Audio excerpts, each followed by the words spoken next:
It's now time to start our final panel of the afternoon.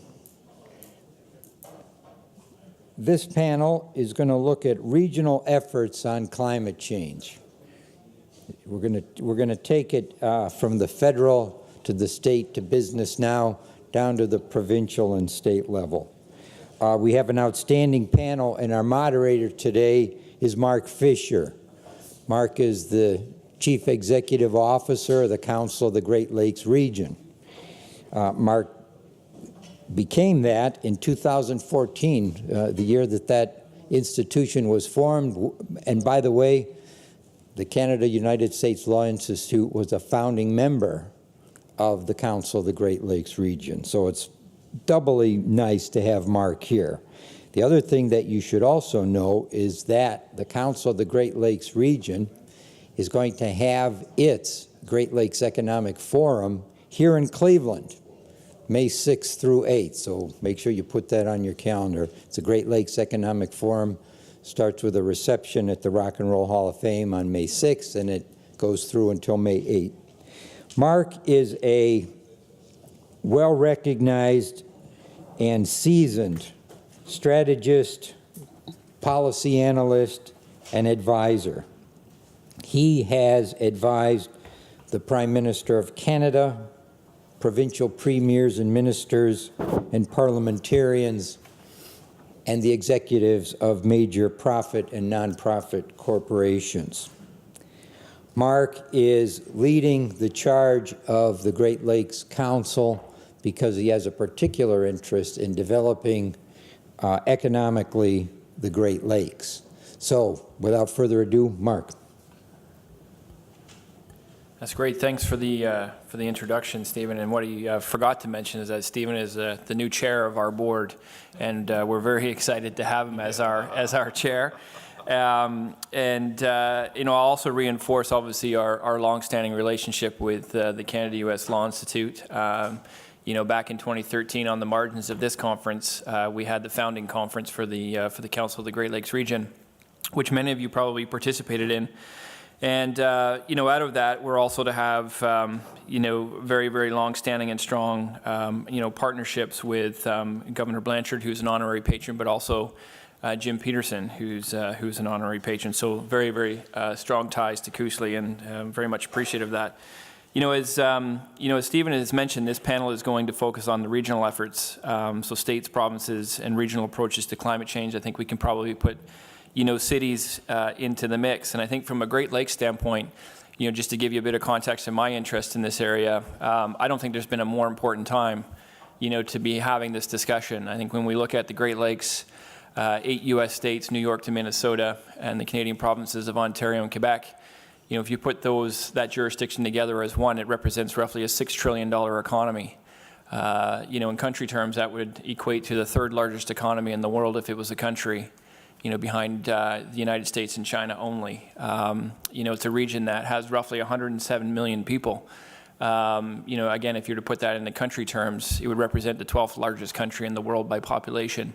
So it's a significant region to both Canada and the United States. It is by far, at the center of the North American economy in many different ways.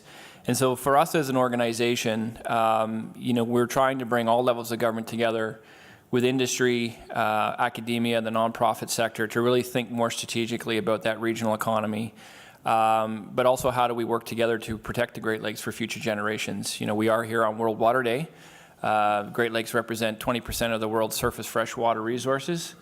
But we also forget often that only 1% of the Great Lakes are renewed on an annual basis by precipitation, runoff, or groundwater. So we have a lot of water in the Great Lakes, but it's also a finite and very precious resource. So for us, thinking about the intersection between the economy and the environment, and thinking about climate change is just so very critical for us.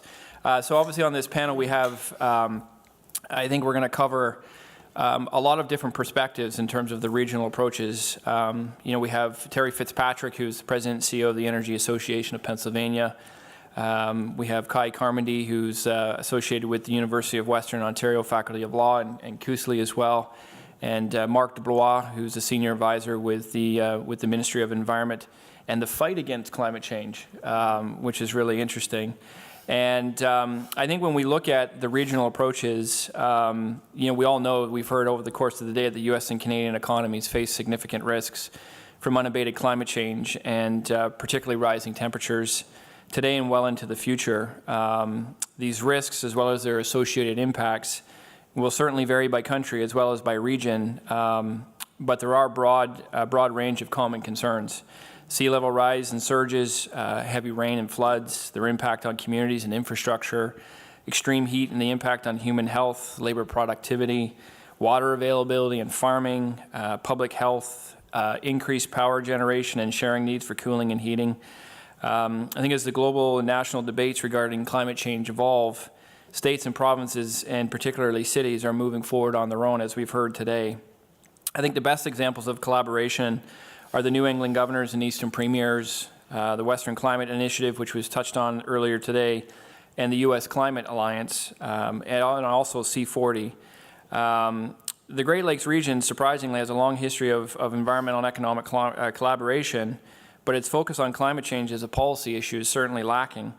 And I think the purpose of this panel is to delve into the roles of the states, the provinces, and cities in tackling this issue. So I think first up, I want to start with Marc and the New England governors and Eastern premiers and their climate change action plan, and particularly, what was the main driver for them to work together?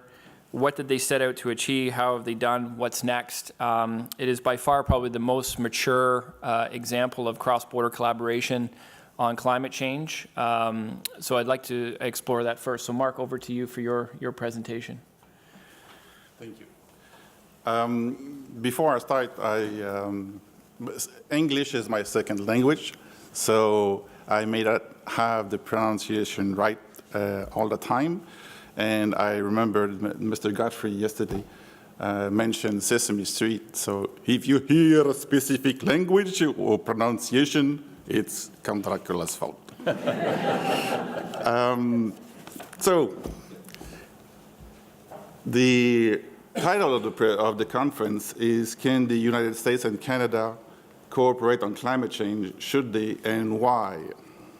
Well, from my experience at the Ministry of the Environment and the Fight Against Climate Change, and as co-chair of the Climate Change Steering Committee of the Conference of New England Governors and Eastern Canadian Premiers, I would be tempted to change the title to almost 2 decades of cooperation on climate change between states and provinces. Why did they do it? How does it work? And what are the results? The Conference of the New England Governors and Eastern Canadian Premiers was created in 1973 and is a cooperation forum. The premiers and governor meet each year to discuss issues of common interest and adopt resolution by consensus to guide the regional actions.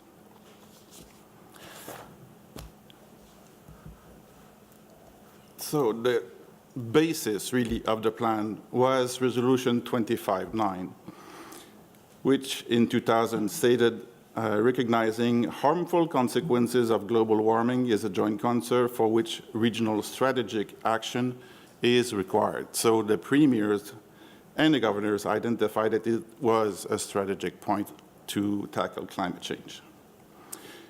To work on that, the Committee of the Environment, headed by the commissioners and the deputy ministers, and the Climate Change Steering Committee was tasked to develop the regional plan. And soon after the 2000 conference, the negotiations started, and the plan was adopted fairly quickly at the 2001 annual conference. The findings of the regional plan, were similar to some of the issues identified by the Great Lakes Commission, and I'm sorry if the Council of the Great Lakes is not in there. There are so many players. I missed some. Too many players. But it was, the findings can be similar or are similar to what the Commission, Great Lakes Commission, and the Conference of Great Lakes and St. Lawrence Governors and Premiers identified later on. I'll come to that in a few minutes. The NEGCP action plan was adopted quickly and may seem strange, but the negotiation and discussion on climate and environment issue between the governors and the premiers were not a new subject because they had tackled acid rain as early as 1988 and mercury in 1998. So that's one of the main reasons why it was, we were able, or the governors and the premiers were able to move ahead and have an action plan in 2001. So the targets, because there are targets, they are regional, but the targets identified in 2001 included short-term, which is past now, but 2010, midterm target 2020, and long-term targets 2050. This was the first time that federated governments from two countries decided to tackle climate change, and it was also the first time that the long view was adopted by the governors and the premiers. That leadership was recognized by the Climate Group and UK organization in 2005 and again in 2013 with awards that were presented to the governors and the premiers, so they were happy about it. A 2030 marker or target was added by the governors and the premier in their 2015 annual conference to provide further guidance to the governments between 2020 and 2050. The reason for adopting these targets, and this is my view, but again, many of the colleagues with which I work in the New England area have the same point of view, is that the governors and the premiers recognized at the time that more than 80% of the action required to tackle climate change, being mitigation or adaptation, fell under their authority, and being natural resources, energy, adaptation, and so on. And that the regional collaboration on the process had a better chance of success than individual uncoordinated actions. So the first and foremost, really, result of the climate cooperation was the adoption of the plan. It was an unanimous adoption by the governors and the premiers at the time. And an update of the plan was also adopted in 2017.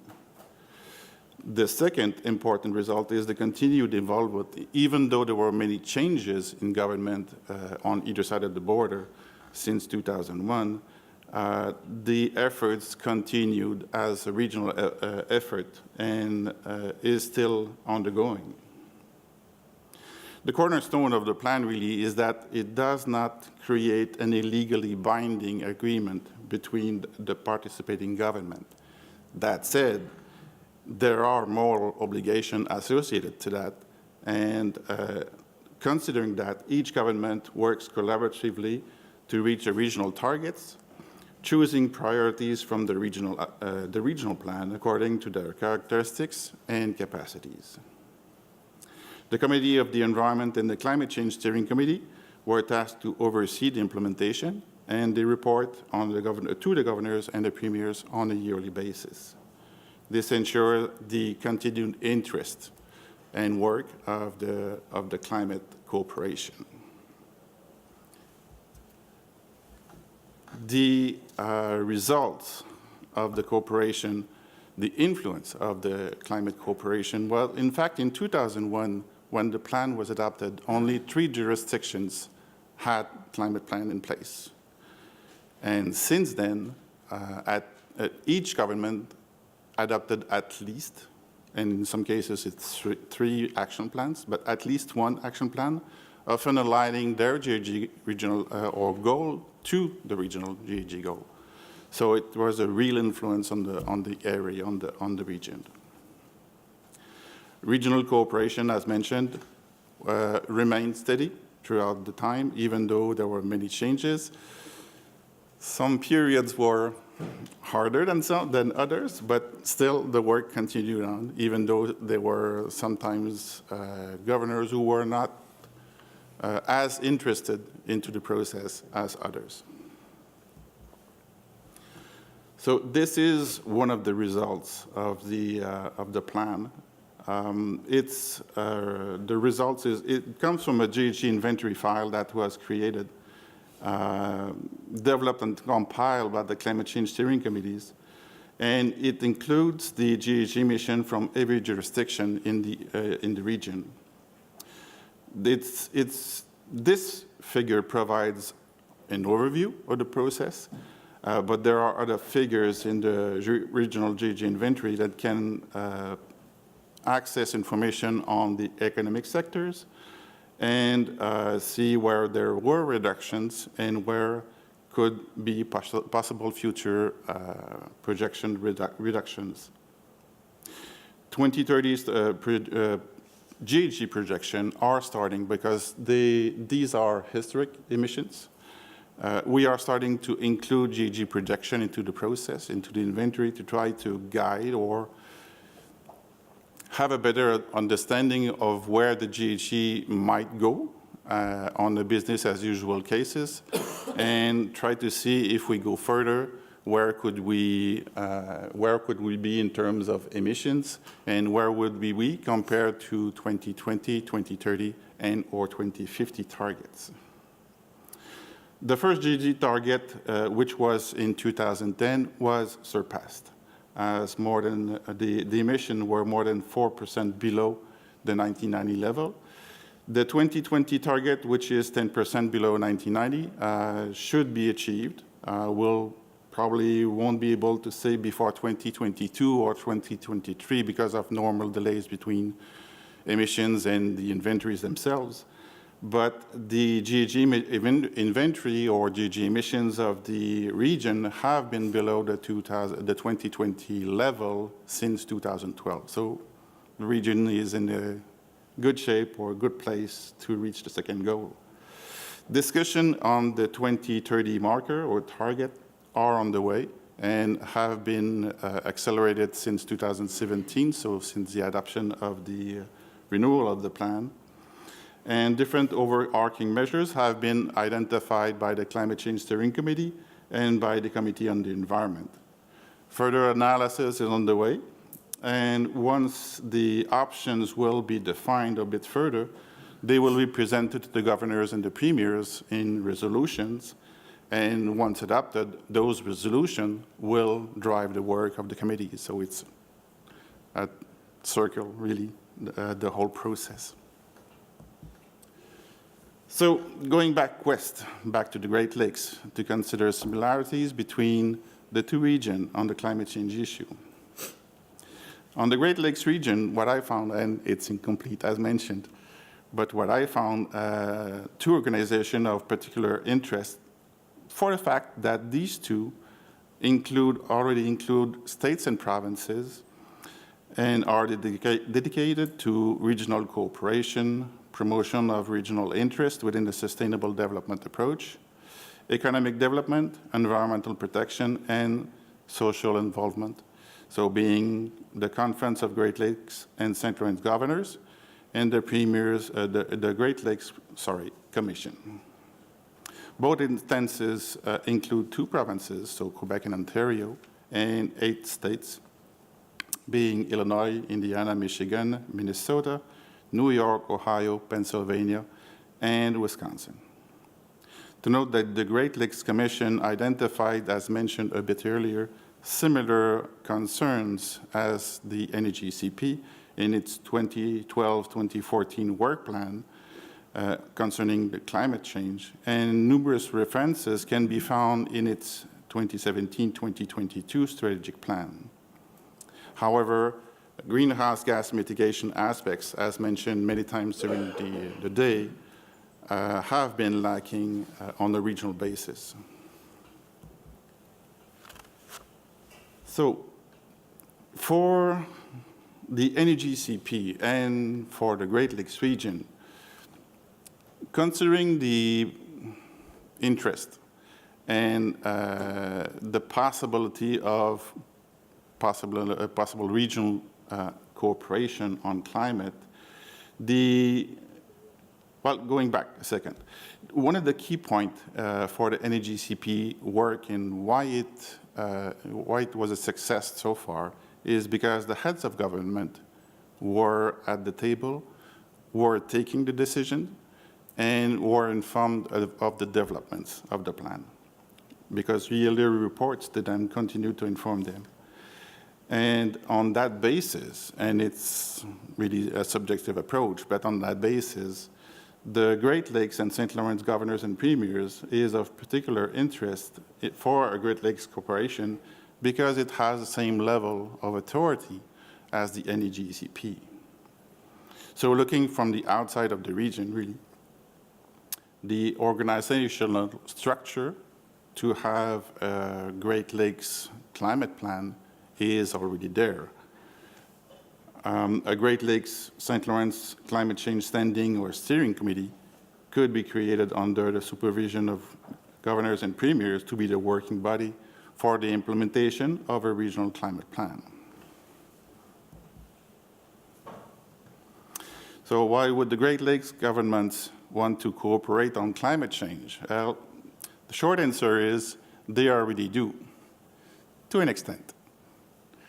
In 2005, the Great Lakes St. Lawrence governors and premiers have identified climate change as a serious issue in the region that required action.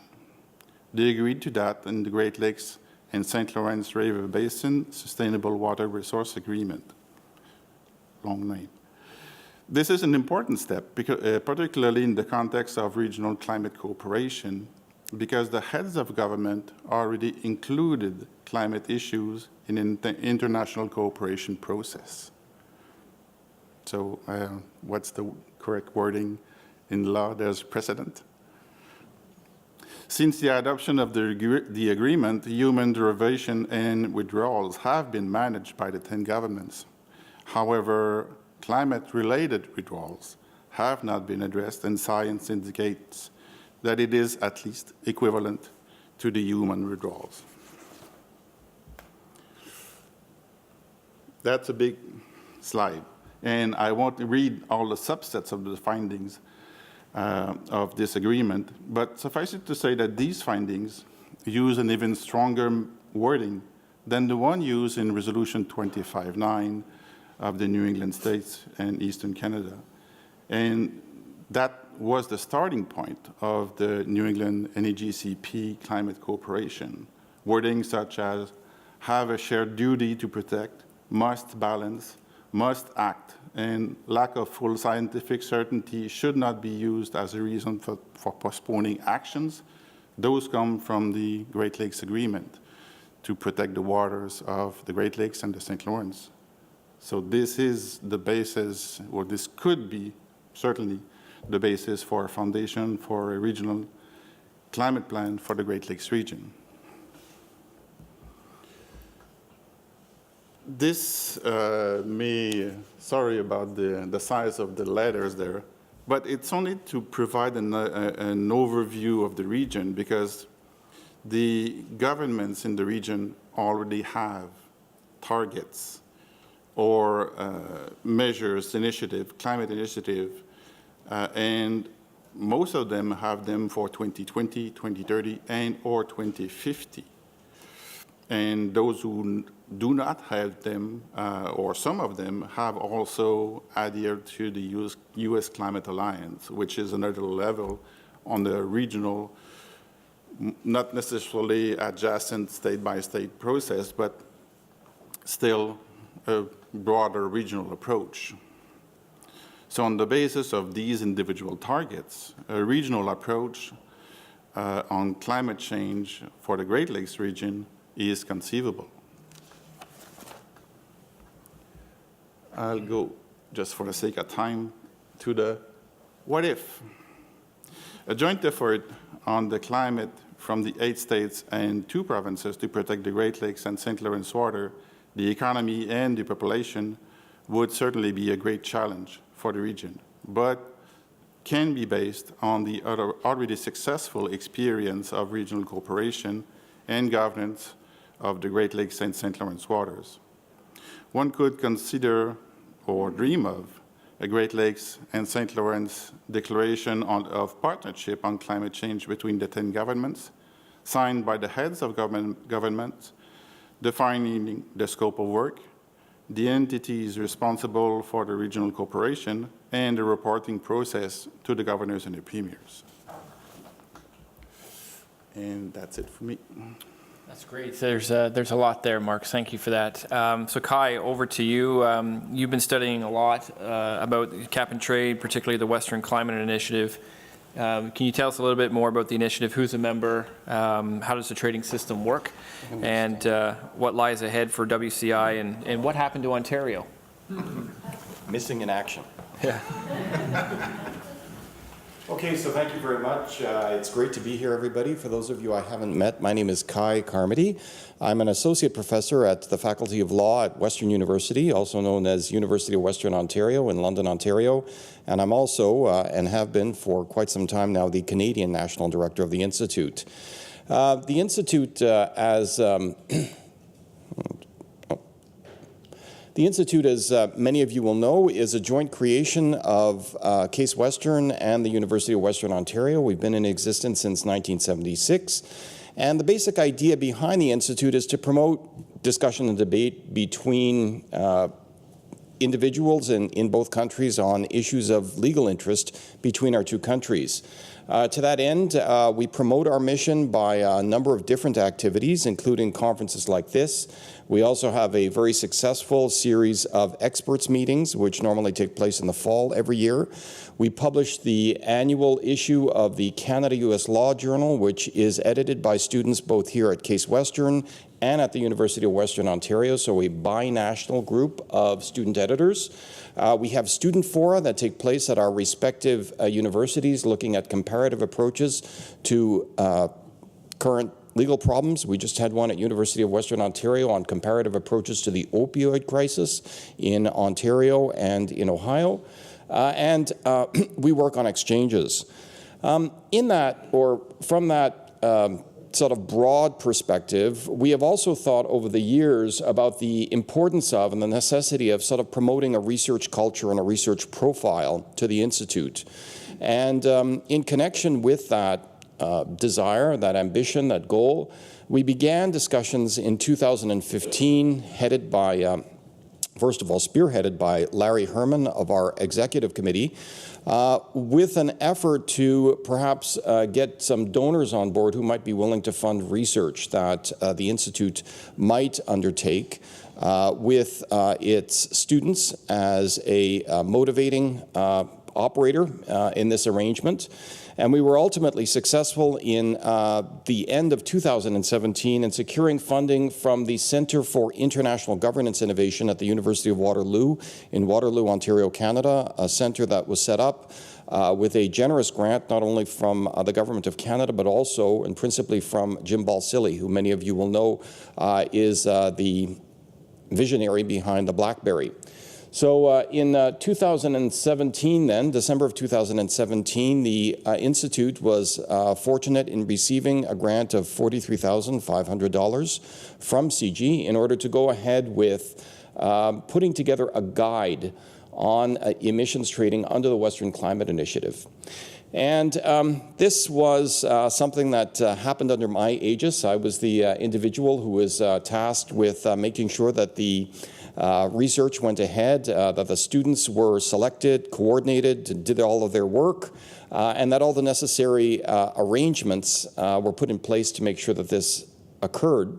It was a bigger job than I ever anticipated because I not only had to look after students who were doing research at University of Western Ontario Faculty of Law.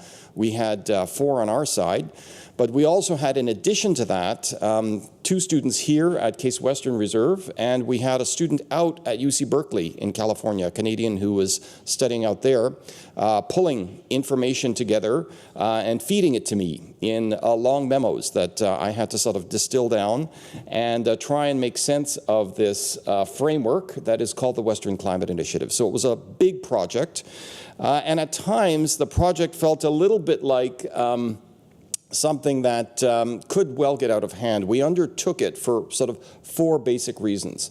The first of these reasons was to try and profile what is happening in our region with respect to emissions trading. So what is happening in North America with respect to what is arguably the most advanced system at a binational level of emissions trading. We were also intrigued by the idea that the WCI, the Western Climate Initiative, is something that is premised on sub-federal participation, but sub-federal participation across borders. And we were very interested in that aspect of what was going on because obviously sub-federal actors are not, strictly speaking, governed by international law. They might aspire to follow international law. They might be inspired by international law, but they're not, strictly speaking, governed by international law. So that was also something that was very interesting to us. And it was also interesting to us that the WCI itself is relatively decentralized. So it doesn't really have a sort of broad, overarching secretariat mandate power over the jurisdictions that are involved. What we were looking at is a framework that is fairly decentralized, that allows jurisdictions to harmonize their legislation together and to move forward together on that basis. So it's a largely cooperative exercise, and that was very interesting to us as well. And in addition, there was a strong corporate component here because the WCI not only involves industry-specific and enterprise-specific limits on emissions, but is also assisted in its role by something called the WCI Inc., the Western Climate Initiative Incorporated, which is a Delaware-based nonprofit corporation headquartered in Sacramento, which assists relevant jurisdictions in achieving the sorts of GHG reductions that are envisaged under the framework.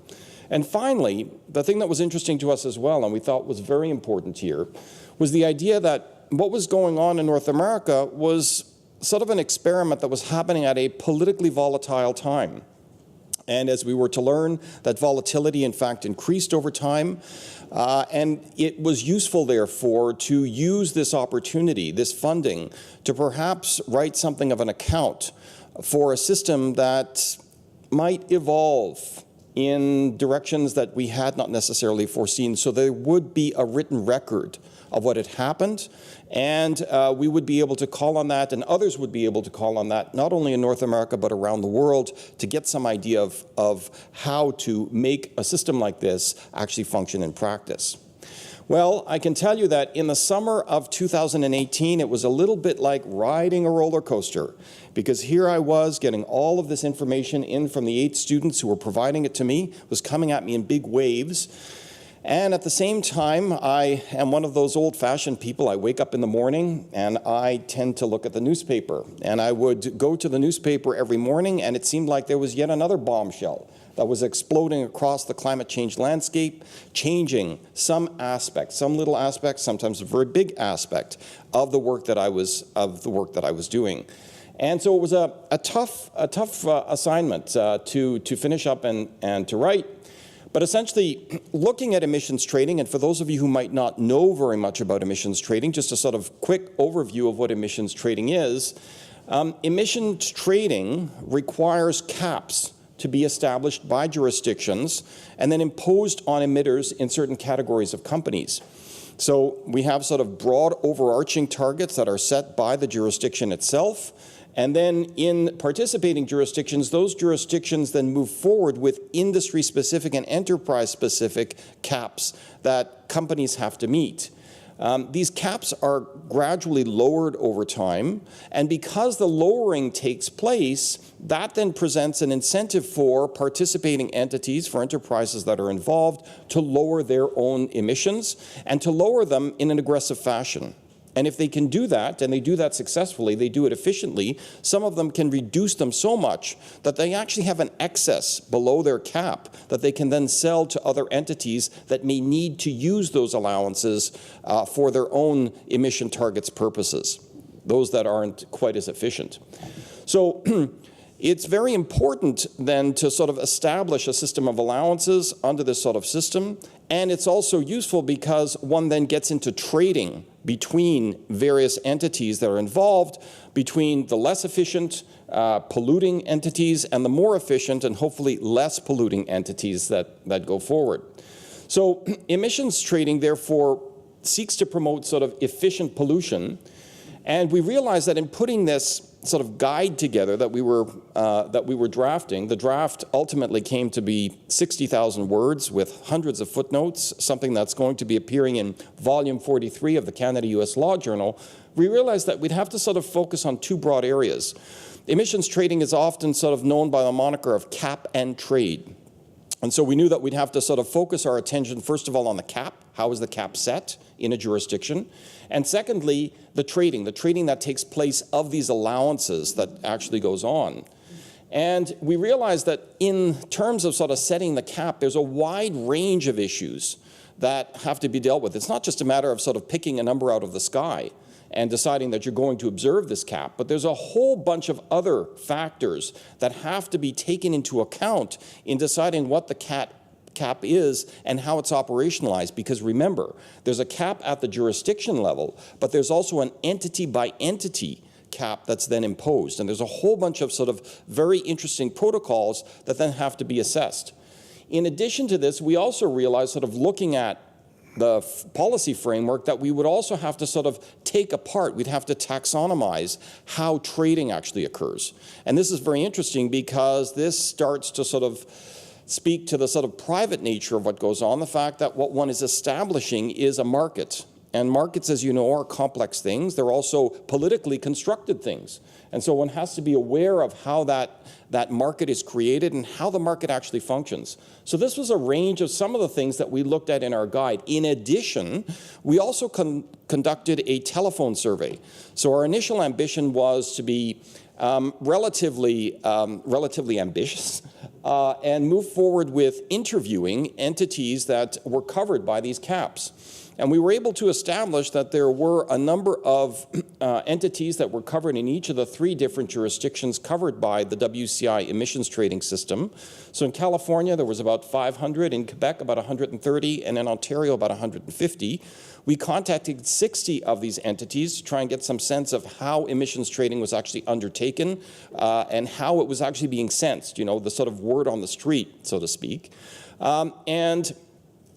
We contacted 60 of these, including the University of Western Ontario, which is covered or was covered by the legislation in Ontario. Unfortunately, we only had 5 respondents. And we attribute some of the reluctance of individuals to speak to us to perhaps some of the political volatility and uncertainty surrounding emissions trading in Ontario last summer. That said, we also believe that some of the 5 people who we spoke to were actually individuals who were able to give us a very, very good picture of what was going on, because some of these individuals are actually agents who act for multiple emitters. And therefore were able to sort of tell us what the broad experience was in their action across a wide range of emitters. So we believe that while there's obviously work to do in terms of sort of getting clear ideas of what's actually happening in the market, we were able to speak to a fairly demonstrative, fairly good cross-sector of entities, notwithstanding the very small numbers. But of course, when you only have 5 respondents and you've got 800 covered emitters, you can always do better in terms of getting a broader outline. So the WCI, what is it? Well, the WCI itself was an entity that was created by 5 states back in 2007. It was subsequently joined by a number of Canadian provinces and was also extended at one point to cover a number of Mexican states. In its sort of form that it is, it's supposed to provide a kind of legal form for the reduction of emissions, to assist jurisdictions in reducing emissions. And it created, or its participants created the WCI Inc. In 2011 to provide administrative support in an effort to sort of move forward with emission reduction.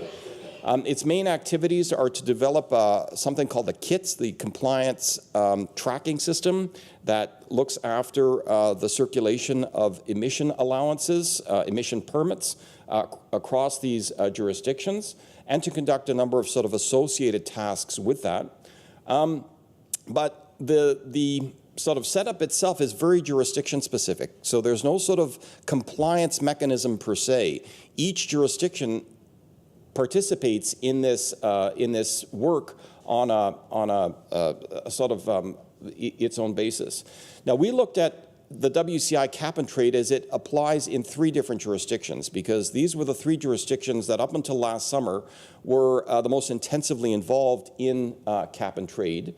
And we also were aware that these 3 entities were doing the work that they were doing within the sort of broader framework of commitments that their countries had made under the Paris Agreement.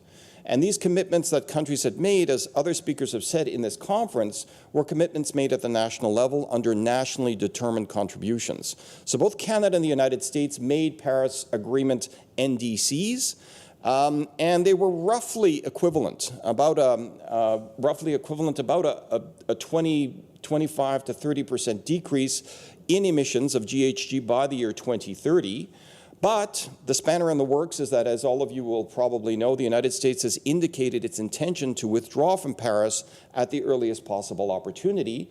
And on the Canadian side, what we have is a framework, a federal framework to govern in this area that seeks to get buy-in from jurisdictions, but unfortunately has not been successful in getting buy-in from all relevant jurisdictions. And what has happened is that the federal government in Canada has therefore decided to and move forward with imposing what is referred to as a backstop. And this backstop essentially requires that all provinces meet certain benchmarks. If they do not, the federal government will step in, as I'll say a little bit more about in a few minutes, to ensure that they meet certain minimum thresholds so that they contribute to Canada's Paris target. Now, all of this is useful because it helps to explain what happened in developing the jurisdictions, or the 3 different what the policy I guess, impetus was in the 3 different jurisdictions. We have a design phase of the WCI back in 2008 and 2010. So we come up with a broad statement of principles in 2008, and then the relevant jurisdictions decide on more sort of specific drivers in 2010 in a design document. And then in 2012, California, which is the largest entity with a population today of about almost 40 million people, decides to move ahead with cap and trade. And around the same time, about a year later, Quebec implements a cap and trade system. And in 2014, the 2 cap and trade systems then link. So these links then are created. And what the linkage means is that emissions permits under the relevant system are then tradable between jurisdictions.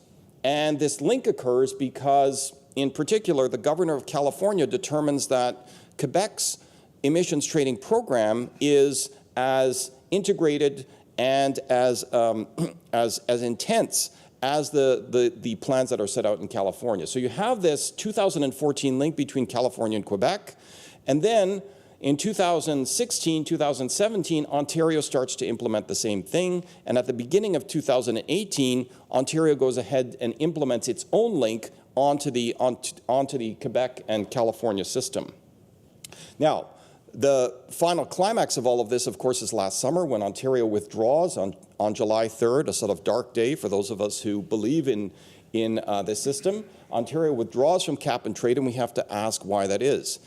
And in my own reading of what was taking place in this implementation phase, we really have sort of 3 different regulatory cultures.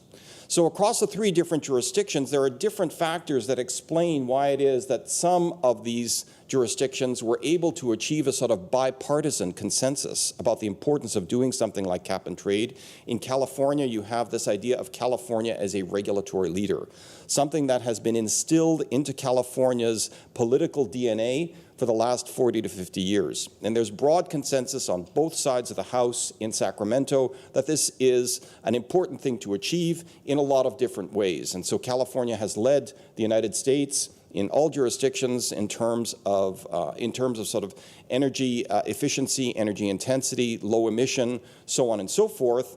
And part of that involves bringing forward GHG reductions in terms of legislation that are very, very aggressive and ambitious.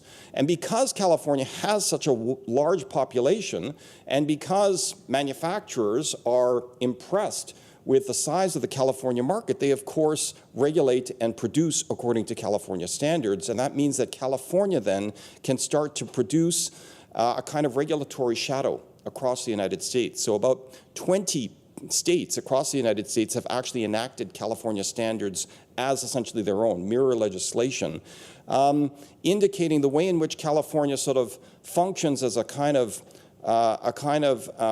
litmus test, a kind of hallmark for good environmental governance. So that's part of California's story and why it is that California sort of leads the pack, as it were. In the case of, sorry, just trying to move forward here. Oh, there we go. So in the case of Quebec, it's a bit of a different story, but equally compelling. So in the case of Quebec, we have what is referred to as une société distincte, a distinct society. The society that takes different positions from the Canadian mainstream on a number of important subjects, and in particular on subjects of sort of some centrality to the Quebec identity, and these are areas where, for example, like in culture, like in immigration, like in the environment, Quebec can exercise a little bit of an international persona. This is known in Canadian constitutional law as the Gérin-Lajoie doctrine. So Quebec has been very, very vigorous in its green paradiplomacy. It's one of the areas where Quebec sort of believes it has a sort of contribution to make. And it has been very active in promoting its green paradiplomacy and sort of inventing or designing standards, environmental standards that are quite ambitious. And it also has certain natural advantages to doing so. So we cover that in this guide, and we cover the way in which Quebec was able to sort of harmonize or saw with favor harmonizing with California early on. The situation, however, is very different in Ontario. I just wish that this clicker would work. Help me out here? No? Oh, there we go. Okay. So we have a very different situation in Ontario. In Ontario, cap and trade has been at times kind of entangled with the issue of the efficiency of Ontario's electricity grid. So in the late 1990s, the Ontario government decided to break up the Ontario Crown Corporation that previously supplied all electricity and distribution to make it allegedly more efficient. So it broke all of this up. And privatizing some of this meant that prices were going to rise because there was a lot of old infrastructure involved in the distribution of electricity. And that, of course, set alarm bells off at Queen's Park, the seat of the legislature in Toronto. And it required the government then to introduce some sort of limits and on electricity prices, which it went ahead and did. So we have this sort of limitation that takes place in the electricity grid, and the government decides that rather than sort of upset electrical markets with some sort of a commitment to cap and trade,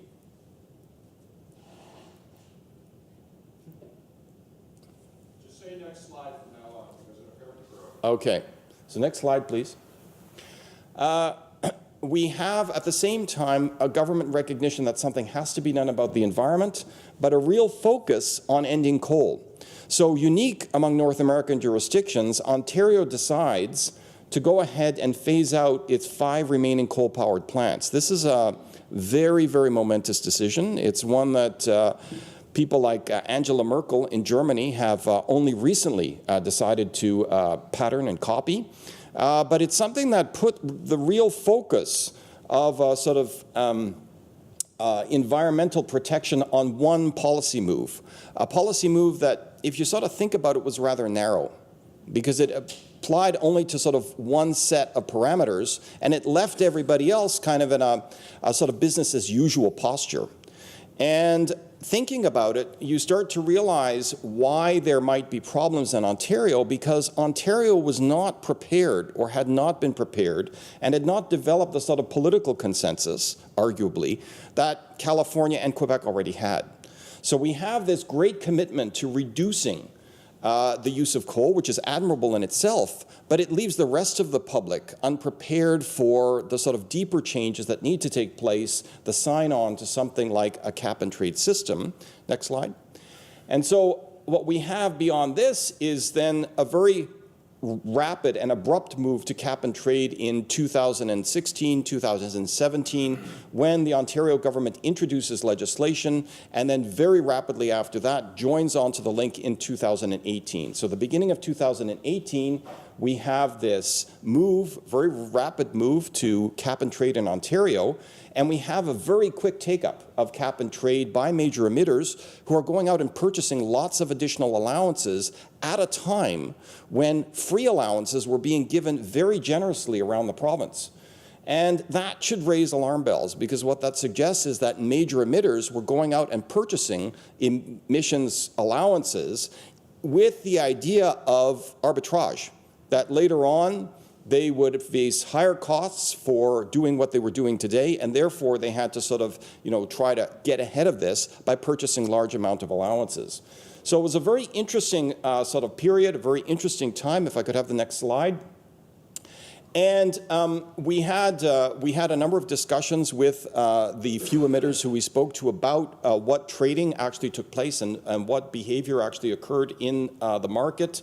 We have emitters obtaining allowances by distribution from government, by trades that actually take place at auctions, and also by sales that take place on the secondary market. We cover all of this in our guide. And if I could have the next slide. But we have an abrupt change in the political weather in June of 2018 with a new provincial government in Ontario that decides that cap and trade is too expensive for Ontario entities, and that they decide to scrap the whole system, to end cap and trade in Ontario, and to withdraw the province from the WCI. So very, very abrupt change. And in addition to doing that, they decide to sort of end all funding for, or they decide to cancel a number of other associated projects with that, environmental projects with that, and they provide very limited compensation, so much so that, in fact, the German ambassador to Canada was moved to remark that Ontario's actions really put a big question mark over foreign investment in Ontario in the future. And I think that that's a very telling comment. So very, very sort of abrupt change. And if I could have the next slide. And what then happens? Well, the federal government decides to, take issue with this. And Ontario is now one of the jurisdictions where this federal backstop is now being imposed because the Ontario scheme no longer meets minimum federal standards. So we today now have this federal backstop, and those of you who are Canadian will and live in Ontario will know that this federal backstop is something that you're going to be seeing evidence of on your tax returns. I've had to complete my tax returns early because I'm a dual citizen, so I have to do both American and Canadian. It's a big mess. And I had to do the Canadians first, then the American, then the Canadian. And I noticed on my Canadians that there were actually a climate action incentive that I was given credit for in my payment of taxes. And that's the sort of indication of this federal backstop that is now being imposed because the federal government in Ottawa does not believe that Queen's Park is doing enough, at least at the moment, to deal with climate change. In addition to that, the province has fought back. And so the province has actually taken the federal government to court in Ontario and also joined up with the provincial government in Saskatchewan to try and challenge this legislation in a reference. A reference is a power that we have under Canadian constitutional law that allows the government, both at the federal level and the provincial level, to ask a hypothetical question. It's not something that is actually available in U.S. Constitutional law because of your case and controversy doctrine. So if I could have the next slide. So what are the sort of takeaways from all of this? Well, I mean, as was said yesterday, and I think that John Godfrey in his comments last night was very apropos, thinking about GHG and dealing with GHG and climate change generally requires long-term thinking. It is very, very difficult to try and ensure that that long-term thinking is instilled and continues. In some jurisdictions, like California and Quebec, there seems to be broad bipartisan support. In Ontario, maybe we haven't got there yet. That's something to think about. How do we build that bipartisan support long-term, and what does that consist of? And then secondly, this issue of purchasing, allocation of allowances going forward, and the fact that some companies may be involved in arbitrage in the system raises questions about who gets the allowances that are freely distributed by government in the early years of a scheme like this, and who's going to profit from it later on. This is not a problem right now, but it's something that the California legislature has actually identified as a potential problem in the future, because governments have been sort of very, very generous in allocating free allowances at the beginning of the scheme to sort of, prime the pump, as it were, and get people involved, get entities involved. So those are my observations. Look forward to your questions and comments at the end, but thank you very much. That's great, Kai. That's a very thoughtful overview of the WCI. So up next we have Terry. Terry's currently the CEO of the Energy Association of Pennsylvania. He's also a former head of the Pennsylvania Public Utility Commission, so you really have seen the climate change file from all sides. And Terry's going to talk a little bit about how Pennsylvania is trying to square the economic and energy policies with its desire to protect the environment, control emissions. I think one big question I have, based on what we've heard today, is, how are you getting the politics right, the public policy mix right? Obviously we've heard in this presentation and others the effectiveness of cap and trade, carbon pricing. Ontario is now using industrial compliance units. I know Kai didn't talk about that too much. What's the state of the debate in the U.S. vis-a-vis cap and trade, nationally across various states? What other approaches are being contemplated? Renewable portfolio standards, mandatory efficiency targets, building codes. There's certainly lots of tools in the toolbox for us to be thinking about. So over to you, Terry, for your perspective. Thanks very much, Mark. And I want to thank everybody for the invitation here. It's a great honor to be here to have a chance to talk to you about these important issues. Are you going to control my presentation back there? Great. I'm off the hook.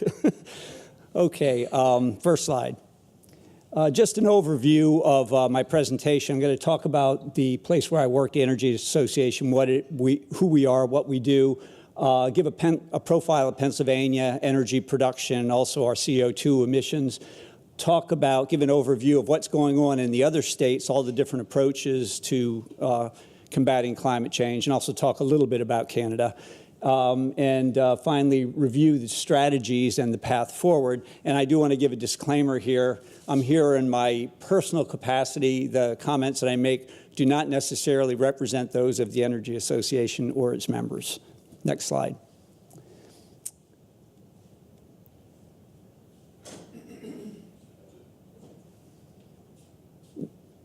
There we go. Thank you. Pennsylvania energy overview. Pennsylvania, first of all, has a long history as an energy producer. The first oil well was drilled there, I think it was 1859, the Drake oil well near Titusville. First commercial atomic nuclear plant in Shippingport, western Pennsylvania. Drove by there, not too far from there on my way here. Also, on the negative side, coal production, which really picked up in the 19th century but caused a real legacy of pollution in Pennsylvania, but did supply a lot of the energy necessary for the Industrial Revolution. The political environment in Pennsylvania continues to be generally supportive of production of energy and of infrastructure, and I'll talk about the uptick in Pennsylvania energy production a little bit later. The development of the Morsella shale gas in the last decade has been a tremendous game changer in the state. And finally, in 1996, Pennsylvania restructured its electricity industry so that customers could choose their supplier of electricity. So we rely on markets, for the most part, although there's been a lot of mandates now, rely on markets to decide what energy prices are going to be and what type of generating plants get built. The impact of the Morsella shale. This chart really pretty much speaks for itself. If you look over the course of a decade from 2007 to 2018, it is really a tremendous story. A 34-fold increase in the amount of natural gas produced in the state. There was some production before, but it's really picked up amazingly. We went from 15th to 2nd among the states in gas production. The wholesale price of gas, even without adjusting that for inflation, is about a third of what it was a decade ago. And the wholesale price of electricity is about half of what it was a decade ago. Looking at Pennsylvania, comparing it to other states, really, I just summarize that chart and say, with the exception of Texas, Pennsylvania is the largest energy producer in the United States. We're near the top on all of those categories. And then, not coincidentally, at the bottom there, we're also the 4th largest emitter of CO2, in part because of all that energy production. Talk about some of Pennsylvania's policies now that relate to climate change. First of all, 2004, the Alternative Energy Portfolio Standards Act was passed. 18% of the states of the electricity has to come from these alternative sources by 2021. And it also mandates net metering, which means simply that if you have a rooftop solar array, when that's producing energy, your electric meter runs backwards. I call that a subsidized rate because the rate, when it runs backwards, it's erasing not just your charges for energy, but also all the charges for upkeeping of the grid. So the wires costs are also being erased. All the taxes that are collected through your electricity bill being erased, all the public purpose charges, the low-income assistance programs, you're avoiding all of those when that meter starts to run backwards. So there's some controversy about that. My own view is that that's a subsidized rate. In 2008, Act 129 was passed, which mandated electric utilities to offer energy efficiency programs to customers and to meet certain goals. And last but certainly not least, there's currently a debate in Pennsylvania about whether nuclear power should be added to the AEPS Act. My association is neutral because of disagreements among our members on that, so it's a really tough issue. Here's a chart that shows Pennsylvania greenhouse gas emissions since 2000. Won't go into all the details of this, but I think the important takeaways are you can see that greenhouse gas emissions are down somewhat, not dramatically, but somewhat down since 2000.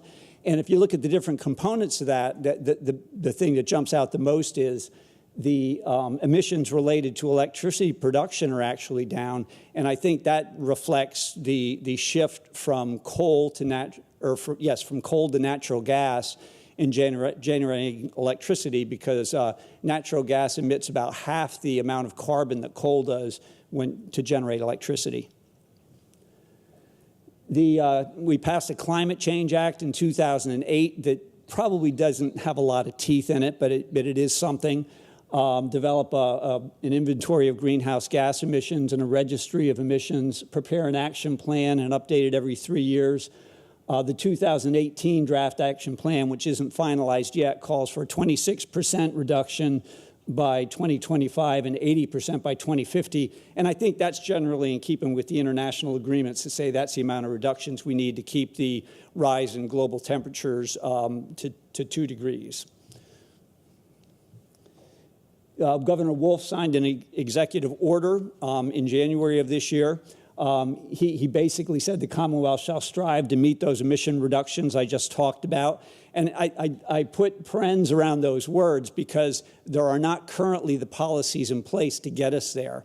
But that's going to be some of the debate I think we have going forward. Now, Governor, I should mention the politics in Pennsylvania a little bit. Governor Wolf is a Democrat. The legislature is controlled by Republicans. So some of the friction that you talk about here with the provinces in Canada, you have in Pennsylvania as well. Next slide. Overview of other state climate change policies. Just gave a list there. 29 states have renewable portfolio standards similar to our AEPS Act. 20 states have mandatory energy efficiency targets like we do in PA. 38 states mandate net metering. And then 11 states address the problem directly, generally through a cap and trade program. Professor Carmody was talking about California. I think the two Northwest states, Washington and Oregon, are probably in that.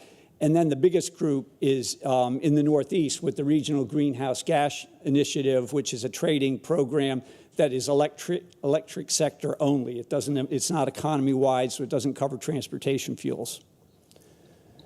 California climate change policies. I've spent a lot of time looking at California and the whole array of policies that they have, and because they are such a case apart, as I think Professor Carmody said, I tried to list their main policies here, and there's probably, I'm sure there's a lot more I didn't put here.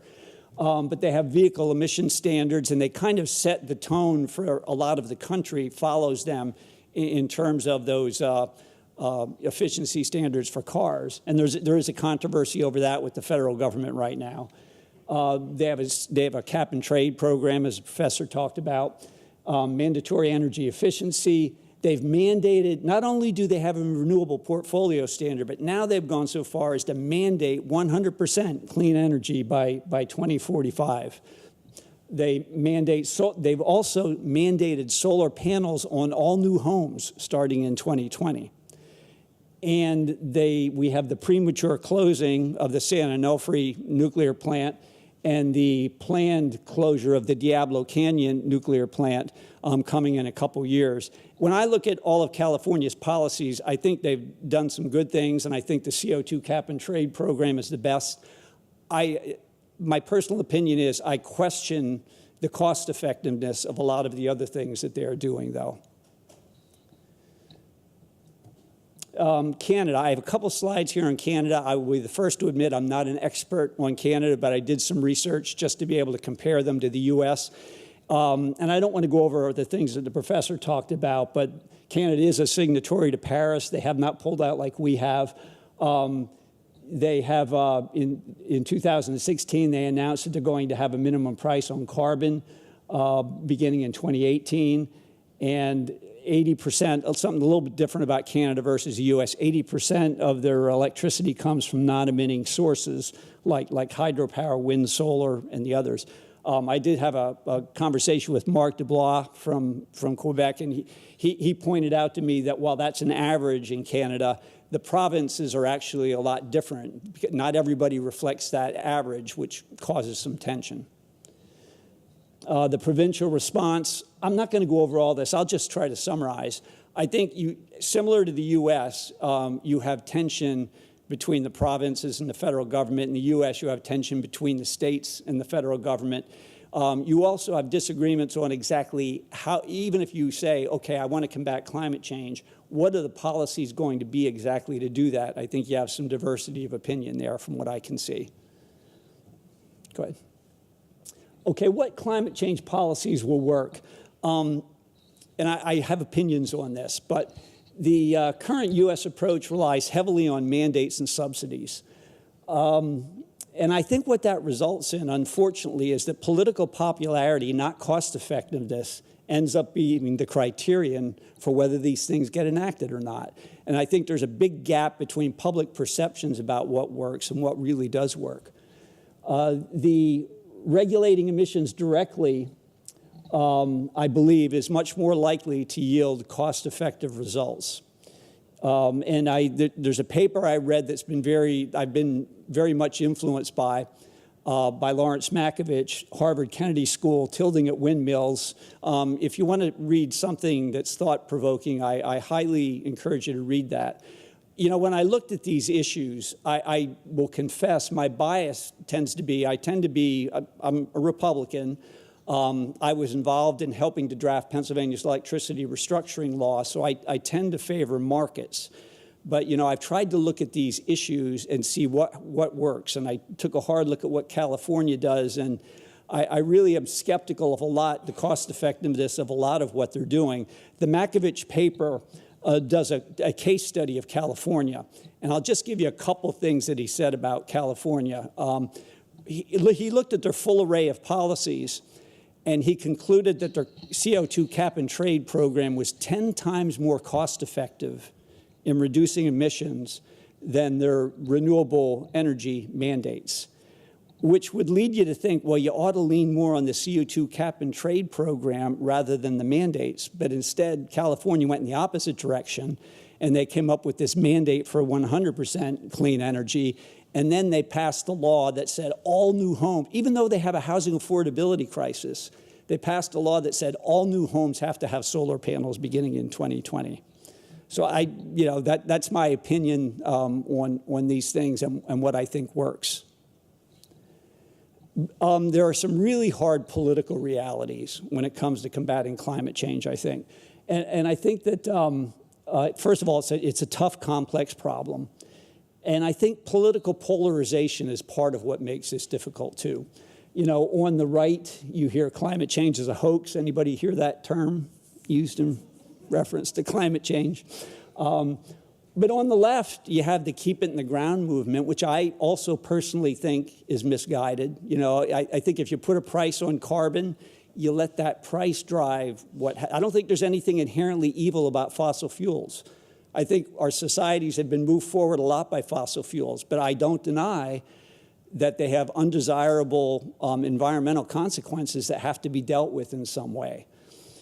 And then the Green New Deal, which I think is well-intentioned, but when I look at the amount of government involvement and government dictating, you know, how we're going to do things, I really question whether that's the right way to go. Another thing I would encourage you to look at for something thought-provoking, the Washington Post had a series of editorials after the Green New Deal came out, and they talked about how to do this, and they said, you know, this is such a big job, we really can't afford to waste resources. And they called for a market-based approach, which I think probably is the right way to go. There's this populism which is infecting our politics just about everywhere, I think, has a big impact on this as well. And I think the populist view is that climate change is something the average person really kind of rolls their eyes about. And I see this sometimes talking to people, and the view it's something only elites worry about. And I think something that supports that, if you look at the Yellow Vest uprising in France, which had been driven in part by the gas taxes, you know, I think that illustrates the challenge in trying to come up with effective policies. And I think fact-based public education about all of this is something that there's a crying need for. So last, can and should Canada and the U.S. cooperate on climate change? Well, obviously, yes to both questions. But in my view, the more immediate problem is to try to develop a consensus for policies that are really going to be effective rather than just trying to give people the impression that you're solving the problem. Thanks very much.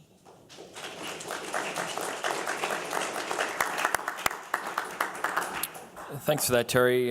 Very rich presentation. We're getting close to time, so I think what we'll do is I'll put one question to the panel, but I want to open it up the floor to some questions as well. And maybe I'll, taking everything that we've heard today, and maybe putting a bit of a focus on the Great Lakes, because I think that's where I do see an opportunity and where climate change approaches seem to be lacking. It's obviously a complex region. We've got the two federal governments. We've got an international framework, International Joint Commission, Boundary Waters Treaty, Great Lakes Water Quality Agreement. We've got the Great Lakes Commission. We've got the Great Lakes St. Lawrence governors and premiers. We've got Great Lakes St. Lawrence Cities Initiative. The governance there's a complexity there that doesn't necessarily exist in New England and Eastern premiers in terms of the layering of governance. you know, how do we, where should we start in terms of trying to get those levers, those interests, the sectors around a common table to start thinking about this? Because I don't know if, you know, Great Lakes Commission or the governors, premiers can do it on its own in a region like this, just because of the governance complexity and the legal framework that exists. So where do you think is a good starting point in terms of, you know, putting us on a different path to thinking about climate change in the region? Kai, I'll start with you.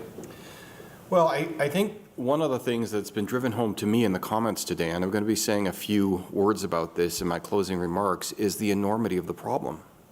I mean, the scale upon which we have to act is huge, multi-layered. And I think what I have taken away from today's observations, without wanting to put too fine a point on it, is just the idea that we need a broad base of actors, and we can't simply think that the direction is always going to come from the top. We're going to need to have states and provinces working together. We're going to need to have municipalities working together. We're going to need to have industry associations and individual enterprises working together. And there may, on occasion, be differences. There may, on occasion, be snafus. There may, on occasion, be the need for strategic litigation. We're going to have to approach this in a very, very broad way that is going to approximate, I think, what John Godfrey was saying last night. We need an all-of-government approach. And that's not only going to be government in the classic sense, but it's going to be the broad-based approaches from civil society that are going to allow us to challenge this in a meaningful and effective way. Yeah, good point. Terry, what do you think in terms of this region? Pennsylvania sometimes thinks of itself as a Great Lakes state, sometimes it doesn't. Certainly is economically and environmentally, even though there's a sliver on Lake Erie.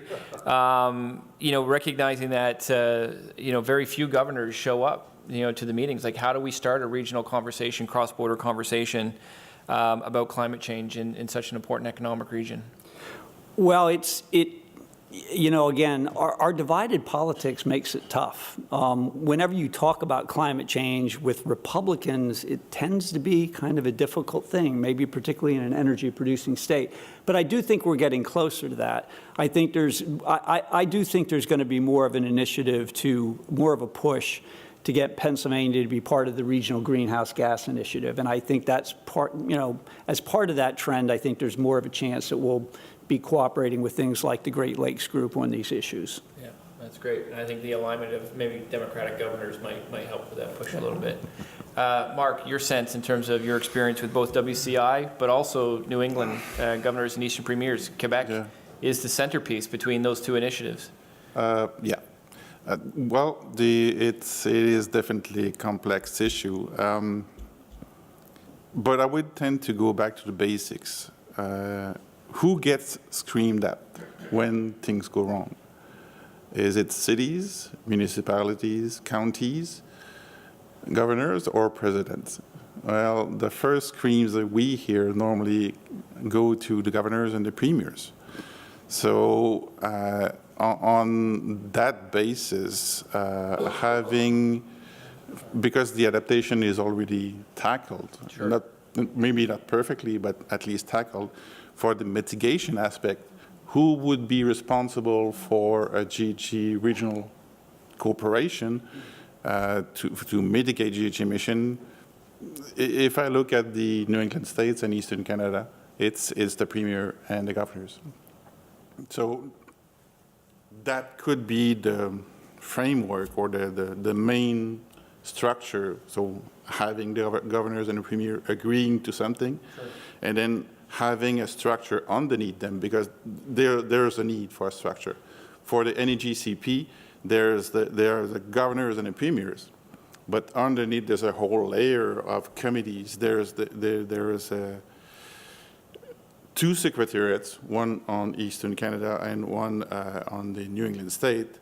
There's a coordinating committee composed of international relation people. And then underneath that, there's a whole set of different committees. Committee of the Environment, which is responsible for and it still is, but the action plan on acid rains has received or accessed or finished its target, and they haven't renewed yet. new targets. Mercury, same thing. Climate change is still active. We have a few years ahead of us. But that committee, which is composed of commissioners and deputy minister, which is high level, still has underneath them a climate change steering committee composed of directors and professionals. So the main work is, the process works up and down. It's not, yeah, it's not the governors and the premiers say, I want this, and then it gets executed. And yes, it is part of the process, but it's also bottom up, because sometimes the climate change steering committee, and so the 11 jurisdictions, think of something and they say, well, why not? And then they propose it to the Committee on the Environment, goes up the chain to the governors and the premiers, and if they say yes, then we implement. Sure. So it's on that basis, governors and the premiers have to be involved into the process, okay, if something in the mitigation aspect is to be conceivable for the Great Lakes region. That's really helpful. Why don't we take a couple questions from the audience? I know I'm stealing a bit of the break, but we've had a lot of breaks today, and this is an important part of the day. Are there some questions from the audience about what you've heard so far? Or is everybody tired out? For Mr. Fitzpatrick, does 3 Mile Island still resonate with Pennsylvania voters? And secondly, have you done any surveys to see if there is a difference between eastern and western Pennsylvania citizens regarding the importance of climate change as a political issue, or is age a bigger factor? I'm sorry. So the question was, do you think 3 Mile Island is still? You heard the questions. Right. Just your name for the record. Jeff Weidenfeld. We're recording you for the court recorder. Okay. 3 Mile Island still resonates. I live not that far from there. You know, most mornings I can look out and see the steam coming from Unit 2. But it cuts both ways. There are some folks, there are some environmental groups that are, and I can think of one environmentalist who I'm friendly with in particular, but he's still, you know, against 3 Mile Island. But you do have some environmentalists that are for it now because of the climate issue and carbon. And this battle about adding nuclear to the AEPS Act is a really tough one because of the jobs that are at stake and because of the, you know, right now when you think about it, we're all talking about climate change, right? But there are no consequences for emitting carbon. So, you know, 3 Mile Island produces no carbon, but they don't get any advantage in the marketplace because of that under our current policies. So it's a really tough debate. West versus east, there is a difference between eastern, particularly southeastern Pennsylvania, much more progressive leaning.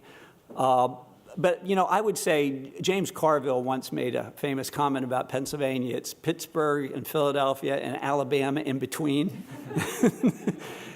And that was pretty funny, but there's a grain of truth in that because the middle part of the state and the northern tier of the state tends to be more conservative. But the Pittsburgh area, too, even among the Democratic, the labor movement tends to be more conservative on a lot of issues than Democrats elsewhere. And you can see that if you followed anything about Connor Lamb's run for Congress and some of the policies that he promoted and giving the pledge that he wasn't going to support Nancy Pelosi to be Speaker, you see some of that, more that blue dog type of influence in Western PA. I'd also recall that I think Donald Trump has said that his climate policy is made in Pittsburgh, not in Paris.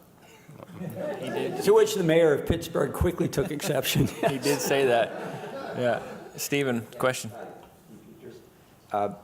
This is actually a question for the three panelists. Kai, you talked about the Western Climate Initiative. Mark, you talked about what's going on with the New England states and Quebec. Terry, you talked about your association of energy producers. My question is, how do your initiatives start? For example, how is it, Mark, that all those states, you know, Connecticut, Rhode Island, you name it, plus Quebec, who came up with this bright idea? You know, why don't we join together and come up with some carbon cap? You know, and then same, Kai, how did the Western Climate Initiative, whose idea was it?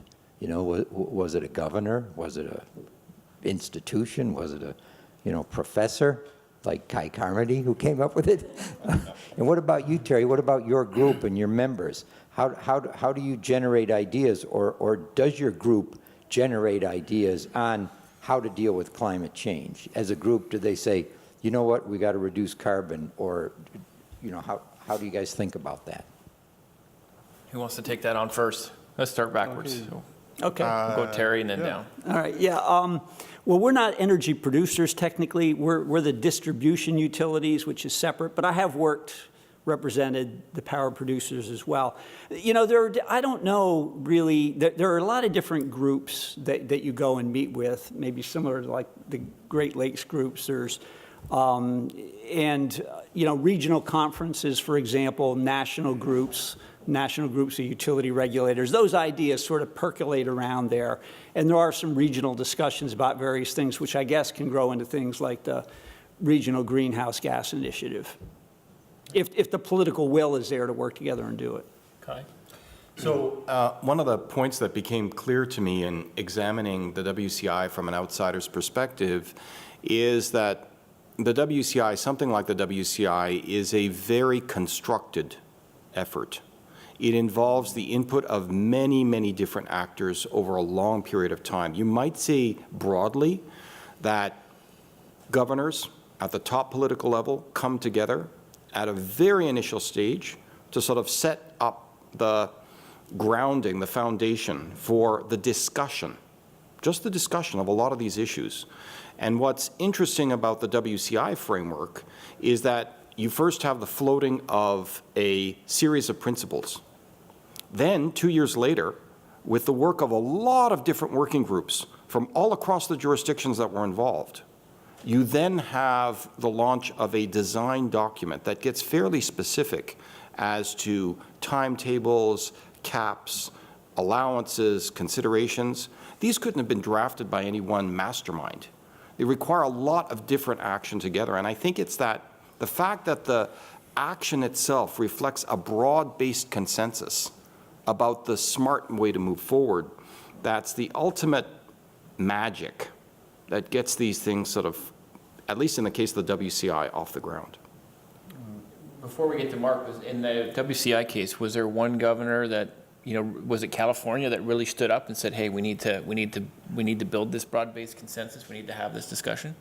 So that wasn't evident to me from my reading of it, but California was certainly pivotal in the sense that its documents reveal a regulatory framework that is very concerned about linking with and making sure that the link has comparable intensity and a comparable integrity. And those two factors have to come together in order for the governor of California to certify that some other jurisdiction then may be able to emit permits and trade those permits on a par with California. Sure. And as for the New England and Eastern Canadian premiers, I'd say time and ties. Time because, if you recall in the presentation, I mentioned that the NEGCP was created in 1973. The action plan, the climate action plan, came in 2001. But in the meantime, the premiers and governors met each year, and they still meet each year to discuss different issues. And the first issues they were discussing were economy, trading, tourism, transportation, and eventually in the 1980s, well, environment started to be brought to the table, and they accepted and adopted and developed, in fact, and adopted an acid drainage plan in 1988, second one in 1998, and at that year they also produced a mercury plan. And from then on, it's a build-up that was seen in terms of getting to a climate change action plan. At the time, it wasn't as polarized as it is today, so it was a bit easier, but still it's not that, it is a complex process. And for the Great Lakes region, well, the ties are there. The meetings have been occurring, not necessarily as often as the NEGCP, but still the structure is there to at least bring the discussion to the table to see the interest. So on that basis, I think there's a potential to create something for the Great Lakes region because of the ties, because of the organization already in place and already working. Yeah, I guess the one question I'd have for you, Mark, because I look at the governor groups right across the border, so New England, Eastern Premiers, Great Lakes, Western governors. I'm curious, what's the participation rate like in the New England, Eastern Premiers? Like when you have an annual meeting, do all the governors and premiers show up? Like, I'm curious because I know when I have done research across the border, it's really mixed in terms of commitment. So what's it like with New England and Eastern Premiers? Like when there's an annual meeting, do they all show up? Okay, so I'll take that in French and talk really, really fast. Okay. Well, honestly, normally the governors and the premiers are already there, always there. Sure. If they can be there, and it happens sometimes for different reasons, election, whatever, or a crisis, they send a representative, commissioners, either the environment or energy, which are the more frequent, but there's never an empty seat. Sure. Even when there were governors that were really not keen on climate change, someone was sitting there. And many times, the governor, who was not necessarily that interested, but the governor saw interest in having other discussions with the other governors and the premiers. So it's not necessarily just talking about climate change, it's all of the issues, and they saw value of keeping the discussions, even if they did not necessarily agree on one topic. They continued the discussion because the other elements in the equation were important enough to do that. Yeah, that's instructive. Thank you. All right, I think that's probably it. All right, thank you, everyone.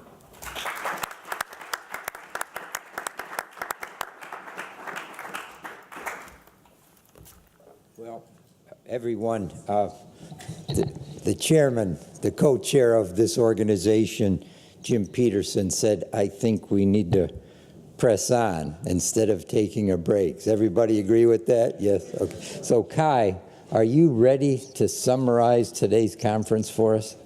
I am. Okay. So now up is our Canadian National Director, Kai Carmody. So this year's topic, climate change, was something that was introduced to us last night by a very masterful after-dinner speech by John Godfrey, who reminded us that climate change is a very complex topic, something that is going to require, as I've said, and as he said initially last night, a sort of whole-of-government approach to the issue. If effective solutions are going to be found, and Godfrey had suggested to us in his remarks the broad outlines of what some of these solutions should be like.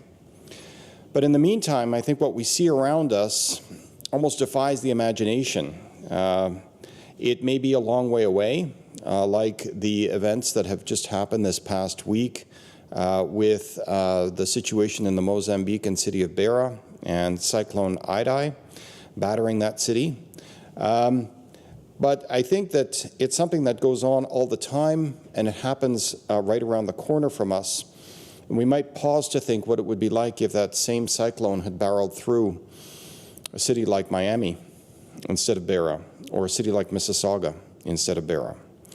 We just haven't seen it happen here and happen yet.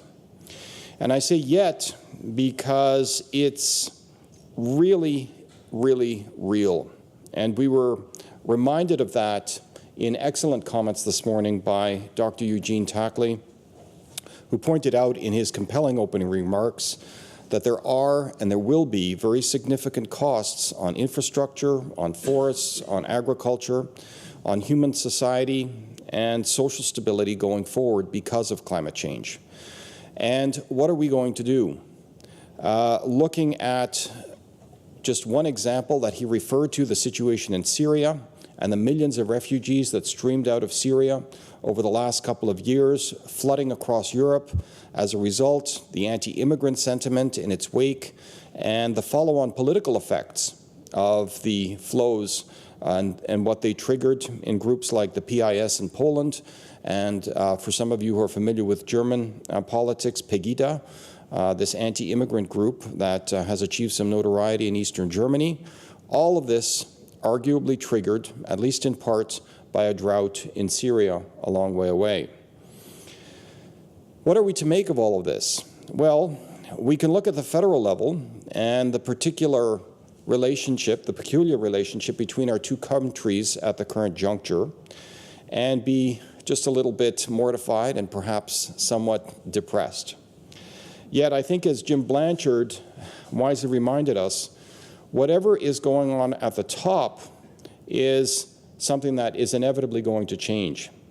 There are other efforts in government going on at the meantime.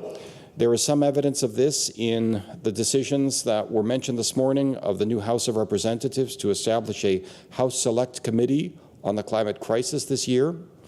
In addition, Jim Blanchard and other speakers have referred to the Green New Deal, although in the panel that I sat on, Mr. Fitzpatrick expressed some skepticism about that.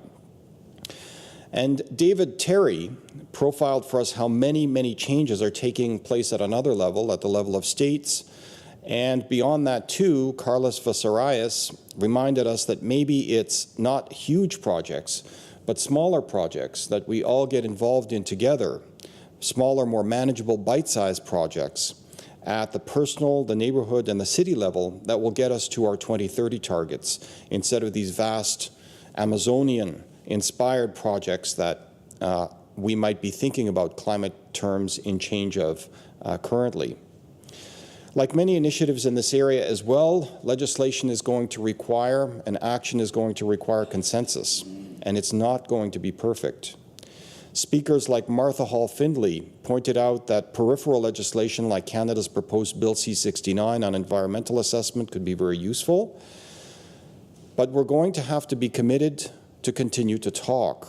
And as Hall Findlay emphasized this morning, to re-civilize, and I point this out, to re-civilize our political discourse, to listen, to try to come up with some sort of consensus that is both respectful and inclusive across the political spectrum.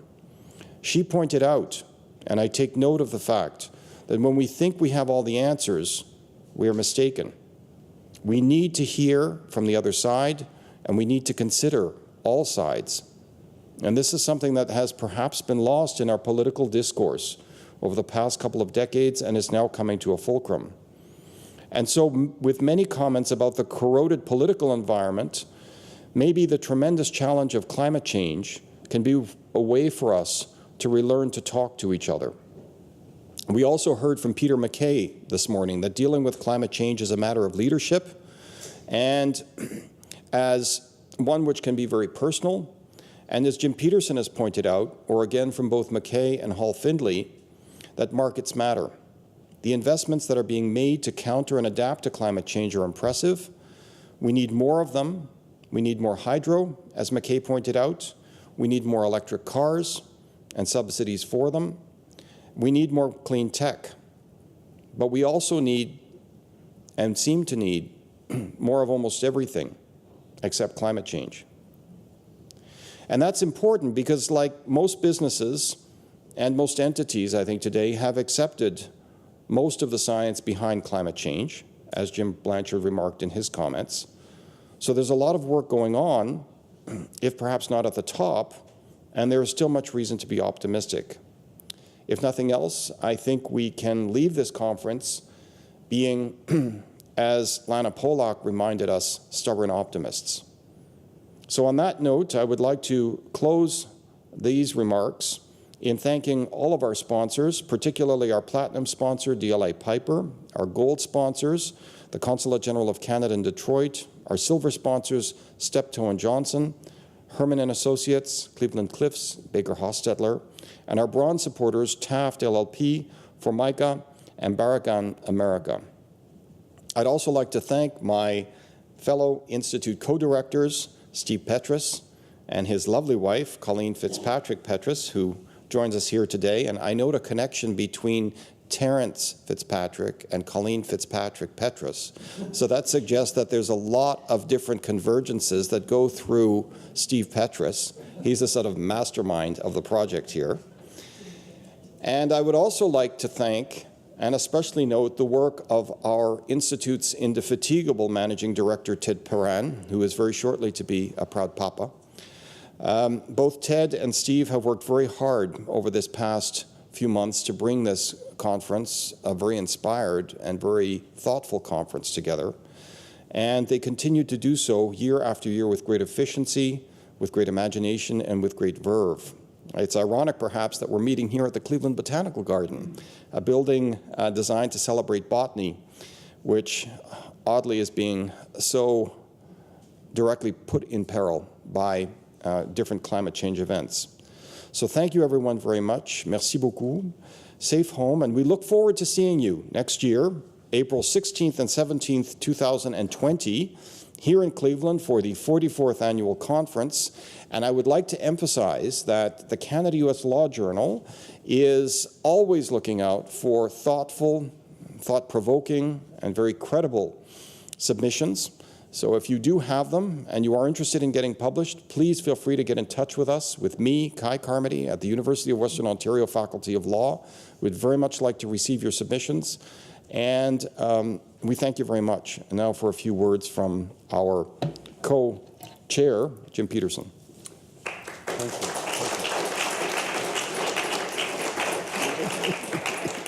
Kai, once again, a wonderful summary. Thank you so much. You've given thanks to so many people here, but they deserve it so much. This has been a wonderful conference. Let me just close off by this little memory I have of a 15-year-old Swedish schoolgirl, Greta Thunberg.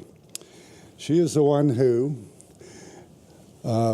started to boycott her Friday classes in high school so that she could picket in front of the Swedish legislature on behalf of climate change.